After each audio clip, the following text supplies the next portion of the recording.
Operação Flamengo neste domingão com o José Boto fechando reforço, contratação para o Mundial. Trazer as informações aqui, análise da imprensa esportiva depois de empate do Flamengo contra o Vasco. Domingão agitado no Ninho do Urubu, não teve descanso, hein?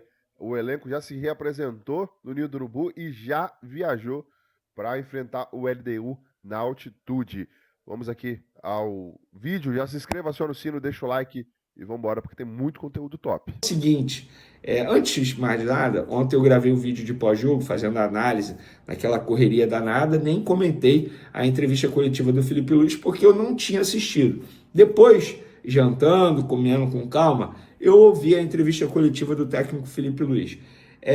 Eu não gostei de um ponto, eu sou um cara que eu sempre elogio o Felipe Luiz, mas que bom! É sinal que em determinado momento eu vou discordar dele, porque sempre que você concorda, é chato.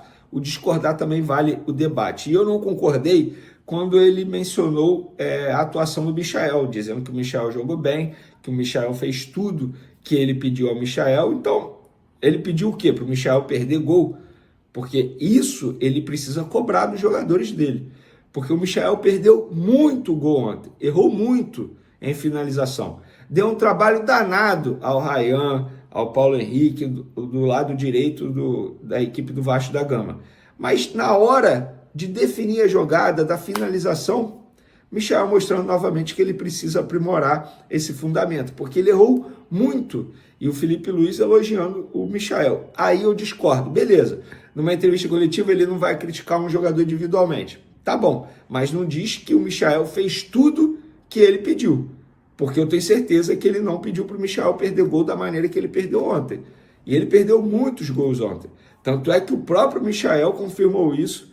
Na Zona Mista, ele deu uma entrevista aos jornalistas presentes e ele falou o seguinte: o que a gente mais quer é que, se for para empatar ou perder algum ponto, que seja assim.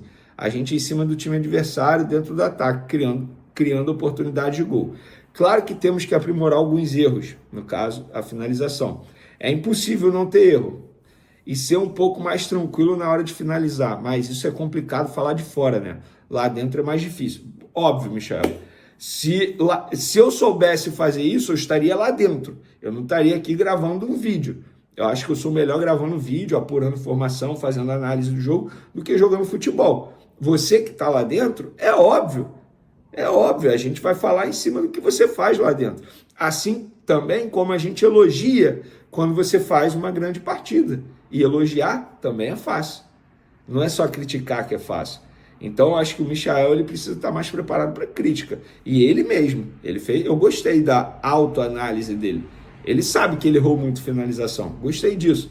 Agora, criticar, quem o critica por conta dos erros de finalização, não concordo com o Michael. Outro ponto na entrevista coletiva do Felipe Luiz, que ele trouxe, foi em relação ao Luiz Araújo, porque o Luiz Araújo não entrou. E eu confesso que ontem assistindo ao jogo lá do Maracanã, eu falei, cara, Luiz Araújo é um bom jogo para ele, finaliza bem de fora da área, tem intensidade, e ele explicou por que não colocou o Luiz Araújo. Optei pelo Plata jogar de 9, com o Pedro entrando, passei o Plata para a posição natural dele. Naquele momento, fiquei com uma troca para o final, mas entendi que o Alan ia me dar mais ritmo e velocidade de circulação e mais estabilidade na perda da bola. O Nico já vinha abaixando o ritmo, então optei por essa troca. Na hora que eu senti que o jogo podia sair das nossas mãos, optei pelo Alan para retornar o controle e empurrar o Vasco para a área dele. Conseguimos, tivemos 2 chances, mas o Léo Jardim fez grandes defesas. Está aí a explicação do Felipe Luiz em relação ao jogo contra o Vasco. Mas agora vira a chave e o Flamengo volta a focar na Libertadores. E o Flamengo divulgou a lista de relacionados para pegar a LDU nessa terça-feira, jogo 7 horas da noite, horário de Brasília, hein, galera? Ayrton Lucas, Bruno Henrique, Cleiton voltando a ser relacionado, Danilo, De Arrascaeta, Diogo Alves, Eric Pulgar, Everton Cebolinha, Everton Araújo, Varela, Gerson, João Alves, João Vitor, Joshua, Juninho, Luiz Araújo, Léo Ortiz, Léo Pereira, Matheus Cunha, Matheus Gonçalves, Michael, Pedro, Plata, Rossi e Wesley. Então, esses são os jogadores relacionados. Por falar em Matheus Gonçalves, tem muito tempo que ele não entra em campo, e o Felipe Luiz também explicou por quê. Conto com ele, Matheus. Nos últimos jogos não vem tendo minutos, mas tem um perfil bem diferente do que estão entrando. Como estamos jogando com o meia, que é o Gerson por dentro, tem o Plata, tem o Luiz Araújo que jogam aí também. A concorrência é com eles. Não estou achando o momento para colocá-lo na mesma função que eles pela concorrência que existe. Vejo que a melhor versão do Matheus talvez fosse aberto, na ponta direita, e nesse momento estamos jogando sem um ponto aberto porque o Wesley ocupa esse corredor. Sei que ele tem muita qualidade, pode render muito para a gente ainda. Então tá aí a explicação. Nessa lista de relacionados, 3 desfalques extremamente importantes. Alexandro, De La Cruz, que para mim 2 titulares hoje, e o Alan, que vem crescendo de produção e poderia ser uma peça importante para o meio de campo. Lembrando que Alan e De La Cruz foram poupados por conta, enfim, algo deles, né, corpo, enfim, eles não conseguem atuar e podem correr risco de comprometer a saúde deles se eles atuarem numa altitude, que é o caso desse jogo contra a LDU, e o Alexandre está com aquele problema na coxa, que não teve lesão. O Flamengo trata edema como não lesão, está com incômodo muscular e por conta disso foi desfalque contra o Vasco e será desfalque contra a LDU. Uma curiosidade, galera, esse será o primeiro jogo na vida do José Boto como profissional do futebol na altitude, ou seja, ele vai ver in loco a dificuldade que é jogar nessas condições na altitude, porque ele não sabe, ele só ouve e lê, ele nunca passou por isso. E eu acho que ele vai levar um susto, porque jogar na altitude é sempre muito complicado. Inclusive, eu acho que vai mudar muito o estilo de jogo do Felipe Luiz, porque o Felipe Luiz é um treinador que exige muita intensidade, marcação sob pressão. Na altitude, os jogadores automaticamente já ficam com o fôlego afetado. A disposição é menor. Não tem jeito, não tem como o jogador brigar com isso. Óbvio, alguns são mais afetados do que outros, tá? Aí vai de corpo para corpo. Mas eu acho que o estilo de jogo do Felipe Luiz vai mudar bastante. E aí que tá, o Flamengo não pode perder gol da forma que perde gol desde a chegada de Felipe Luiz, porque um golzinho vai fazer muita falta. Foi assim contra o Vasco da Gama. E, cara, isso é até contraditório, porque embora o Flamengo não tenha feito um grande jogo contra o Vasco, mas o melhor jogador em campo foi o goleiro Léo Jardim. Isso é muito contraditório, mas é a verdade, tá? Porque o Flamengo criou oportunidades e não botou a bola na rede. E por falar em José Boto, ele deu uma entrevista ontem à Amazon Prime, que transmitiu o jogo entre Vasco e Flamengo. Inclusive, eu confesso que eu não vi a transmissão, obviamente eu estava no Maracanã, Romário comentando. Podem falar aí como é que foi a transmissão, podem comentar. Mas o José Boto, ele falou sobre reforços nessa entrevista à Amazon. Hoje tenho mais conhecimento sobre o elenco do que quando cheguei e a janela estava aberta. Há realmente 2 ou 3 coisas que nós temos que melhorar para o elenco ficar bem mais forte do que já é. Sobre o Mundial, ele disse, é uma vitrine enorme, eu acho que vai dar uma equilibrada, coincidir com o início das pré-temporadas na Europa. Os clubes europeus vão encarar um pouco como pré-temporada. Isso vai dar uma equilibrada entre os sul-americanos e os europeus. A nossa expectativa é alta, tudo que vier é lucro. Vamos com boas sensações para esse Mundial. Então, o José Boto já identificou aí 2 ou 3 coisas, ou seja, 2 ou 3 posições a reforçar no elenco do Flamengo, e o que ele falou sobre o Mundial faz total sentido. Os clubes europeus vão levar o Super Mundial como uma pré-temporada, como o Flamengo fez com o Campeonato Carioca, por exemplo. Não é nenhum absurdo dizer isso. Mas, mesmo assim, eu não acredito num sul-americano sendo campeão. De verdade, não acredito mesmo. Mas futebol é aquilo, né? Eu acreditava que o Flamengo fosse ganhar do Vasco, botei até 3-0 na minha fezinha e me lasquei. Vasco e Flamengo, clássico, se enfrentaram no Maracanã e não tiraram o 0 do placar. Agora você imagina, né? Vai rodar o VT? Ou a gente pode continuar falando aqui? Não? Vamos rodar? Então roda aqui, depois eu continuo aqui a nossa resenha. Aqui no Maracanã, Vasco e Flamengo fizeram um jogo bastante movimentado, especialmente no primeiro tempo. Com 15 minutos, 3 chances claras de gol.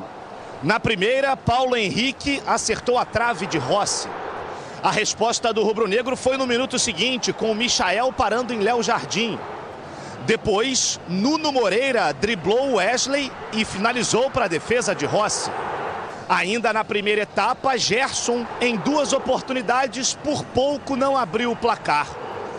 No segundo tempo, o jogo demorou a engrenar. E na reta final, Pedro, por muito pouco, não fez o gol do Flamengo. No último lance do jogo, Everton Cebolinha, por muito pouco, não deu a vitória ao rubro-negro. Na sequência do lance, Pedro também faltou pouco para deixar o Flamengo na frente do placar. Com o resultado, o Flamengo chega a 11 pontos e o Vasco soma 7.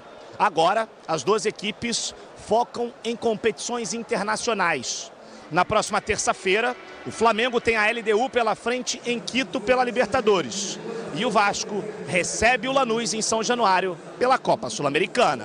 O que mais me deixa feliz hoje foi o comportamento, algo que eu cobrei muito no intervalo contra o Ceará e no final do jogo. Perder, ganhar, empatar faz parte do jogo, mas da forma que isso acontece. Então todos nós, né, até os jogadores também muito indignados com o comportamento lá. E hoje teve um comportamento bem positivo, né? Sei que o Léo foi considerado o melhor jogador em campo, mas a gente criou também. Se tivesse um pouquinho mais de capricho ali, a gente poderia ter finalizado com gols, né? A resposta foi muito boa desse grupo depois da cobrança que nós fizemos. Fizemos um jogo onde tivemos o domínio total, o domínio das chances, tivemos a bola, colocamos o adversário onde a gente queria que ele tivesse, mas é o adversário que está muito bem treinado, muito bem organizado. A gente vê que tem muitas coisas muito bem trabalhadas na fase defensiva do Vasco. Não é fácil de entrar, não foi fácil no Carioca em nenhum dos jogos e não ia ser fácil hoje, mas nós fizemos muitas chances e o goleiro dele sai como o melhor em campo. Portanto, esses dias acontecem, a gente tem que esquecer, deixar o resultado e olhar realmente o que foi feito. É uma coisa muito boa do Felipe Luiz, eu acho.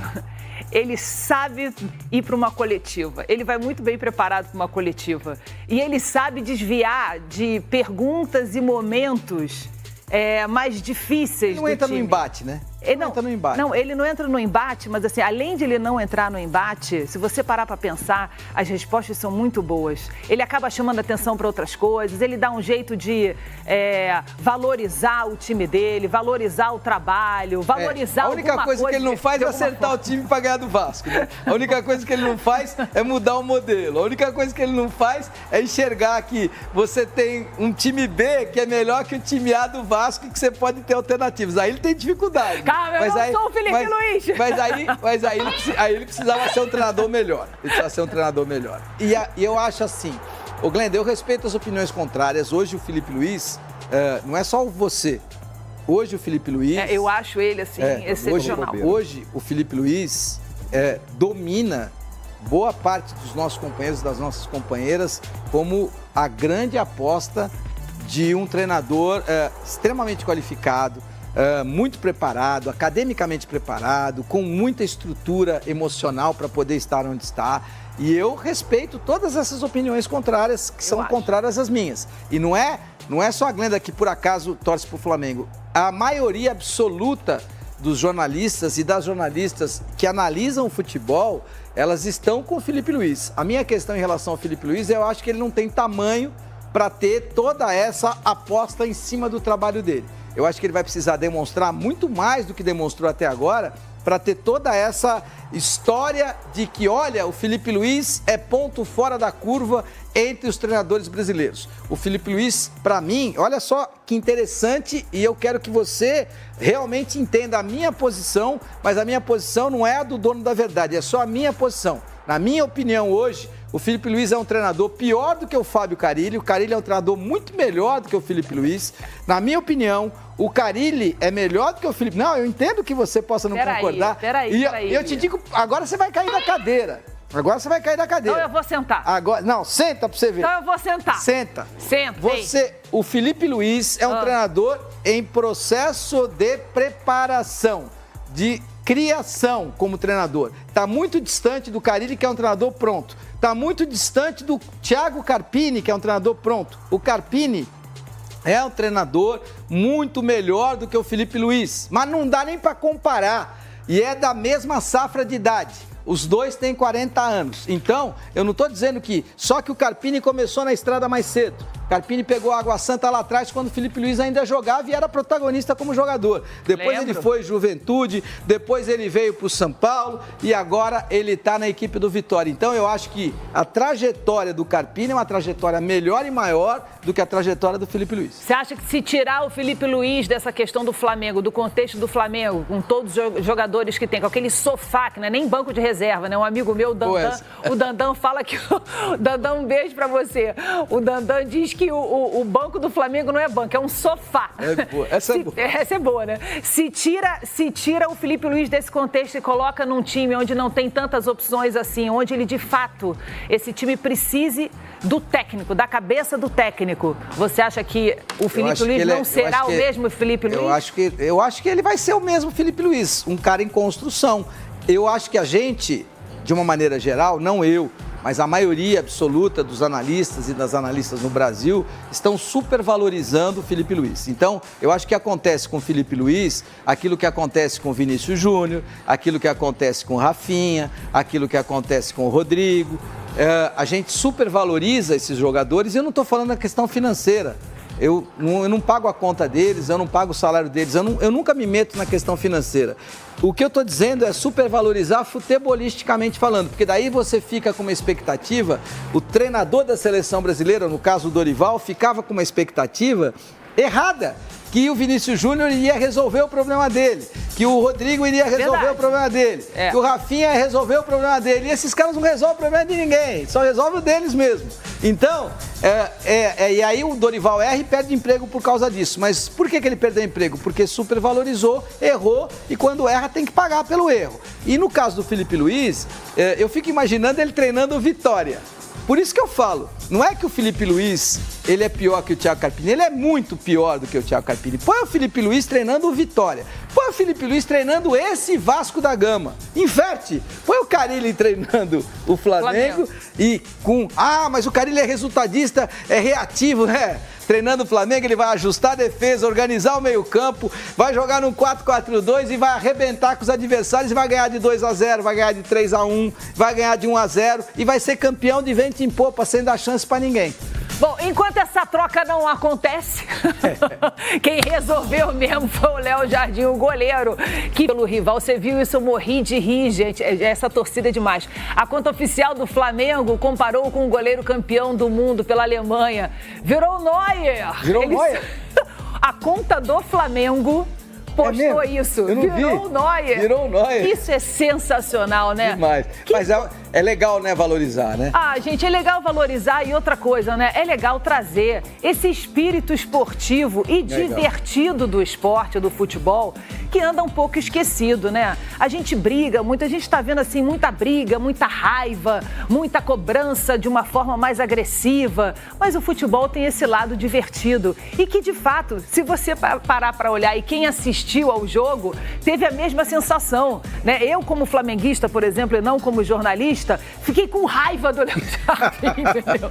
E aí, quando você vê, virou o Neuer, é verdade, o cara virou o Neuer, o cara fechou o gol do Vasco ali. Fechou merecidamente, mas ele tá lá pra isso. Há muito tempo eu falo que o Léo Jardim ele fez 7 defesas, 4 surreais. 4 surreais. Inacreditável. 4 surreais. E aí, quando você faz 4 defesas, que é pra goleiro muito acima da média, é goleiro que o Hugo Souza faz, é goleiro que o Neuer faz, e é goleiro que o Léo Jardim se coloca numa posição de estar entre os melhores do Brasil. Aí que você vai entender que não tem essa história de Alisson, de Ederson. É isso que eu ia te perguntar. Não existe. Aí já vem um monte de torcedor perguntando, que eu adoro. Essas cutucadas são boas. Essas discussões merece seleção brasileira? A seleção é pro melhor no melhor momento. O Léo Jardim é muito melhor que o Alisson, é muito melhor que o Ederson. Então, vamos levar esse cara, vamos levar o Hugo Souza quando ele voltar, que fechou o gol do Corinthians, carregou o Corinthians o ano passado, carregou o Corinthians no começo desse ano para dar um título. Parece que o Hugo Souza volta agora, né? Só faltava não, né? Porque o Donelli é muito ruim.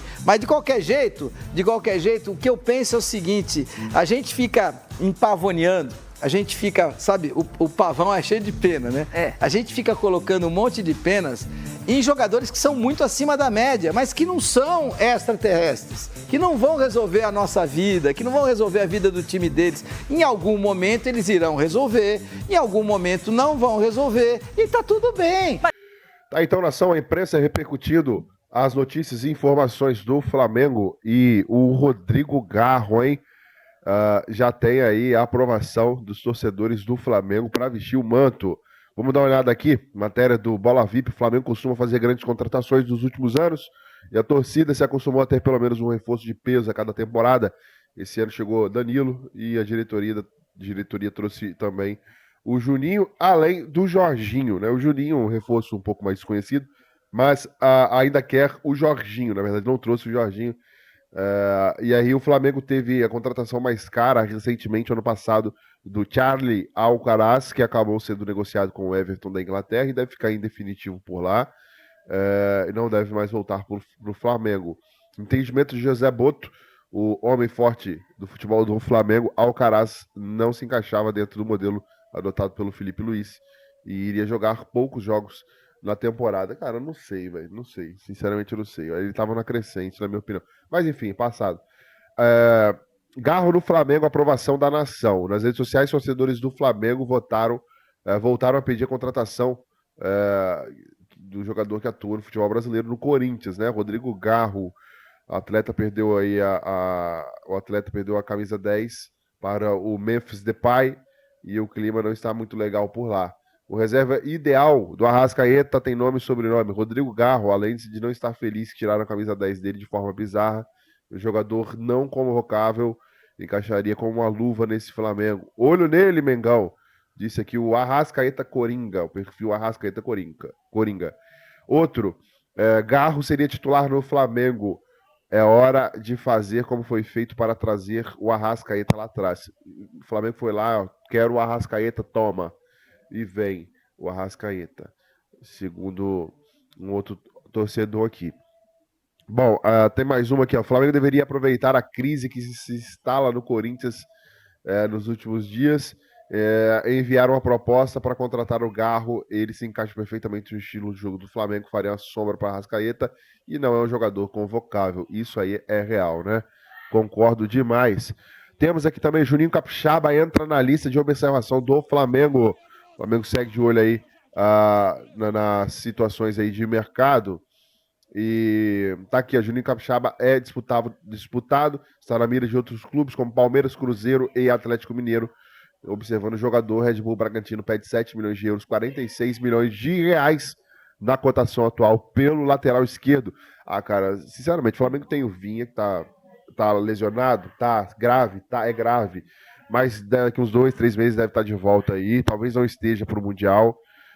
O Flamengo tem o Alexandro e o Flamengo tem o Ayrton Lucas. Então, assim, na minha opinião, mais um lateral esquerdo, eu acho, a menos que já estejam prevendo a saída de algum desses atletas. Acredito que o Vinha não sai, ninguém vai contratar um jogador que tá vindo de lesão. O Alexandro, eu acho difícil também que saia agora, só se for o Ayrton Lucas, né, que tá jogando pouco, enfim. Ontem até fez uma partida razoável, se não fosse o cansaço, que tá sem ritmo de jogo, né, vem jogando pouco com o Felipe Luiz. Algumas vezes o Felipe Luiz preferiu o Varela na esquerda do que o próprio Ayrton Lucas, mas enfim, veio problema de lesão também, a menos que o Ayrton Lucas saia, né? Aí eles estão de olho no Juninho, que também está sendo preterido aí por Cruzeiro, Atlético Mineiro e Palmeiras.